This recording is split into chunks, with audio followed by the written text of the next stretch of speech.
All right, it's time for an awesome side dish, some bourbon barbecue baked beans. Yes, it's grilling season and the bourbon is fluid.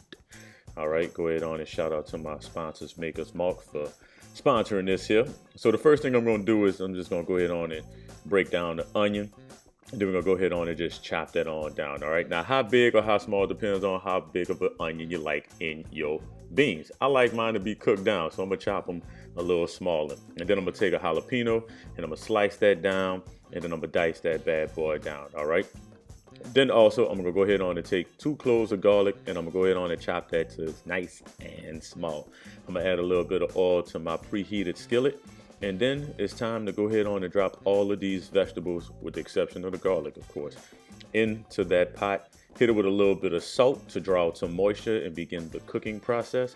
Give it a nice little stir. And we're gonna go ahead on and let that cook for 3 minutes. Now here I got some chili powder, cayenne, dry mustard, and some salt. I'm gonna go ahead on and give that a stir. And we're gonna season in layers, okay? We're gonna add a little bit of season now, in the middle, and towards the end to build that depth of flavor. All right, and now I'm gonna go ahead on and add in my garlic. All right, so give that a nice little stir. All right, and now after I give the garlic a stir, now I'm gonna add my 2 cans of baked beans. I'm using vegetarian beans.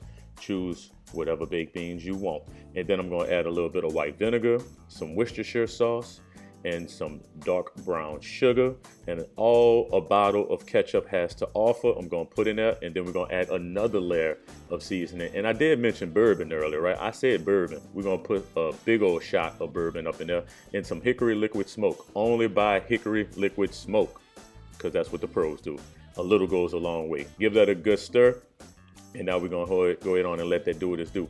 Earlier, I grilled some sausage on the grill. Go ahead on and give some nice color to it and bring out some of that nice charry flavor to it, and add a little bit of another smoky notes. All right, chop that down, and now I'm gonna go ahead on and add that to my pot. All right, once that's added into the pot, I'm gonna go ahead on and give that a nice stir to make sure that the sausage and the bourbon barbecue baked beans get to know each other. And also add my last bit of seasoning. All right, those layers of flavors is gonna build a beautiful depth of flavor to these baked beans. All right, I do, once that comes to a boil, and then I'm gonna go ahead on and transfer that to my 9x13 casserole dish. All right, and then you want to make sure you get all of the beans. All right, sometimes the beans act scared to come to the party, but then you want to go ahead on, push them down, stir it all in, make sure all those beans are submerged. Pop that into a 400-degree oven for 20 minutes, and 20 minutes later, look at this bubbling deliciousness. Oh yeah, I know your mouth's watering. I know your mouth is watering. Go ahead on and let that rest. Garnish with some green onions before you serve it. You can find a recipe link down below. And somebody tell Maker's Mark, come and see this video so we can do some work together, please.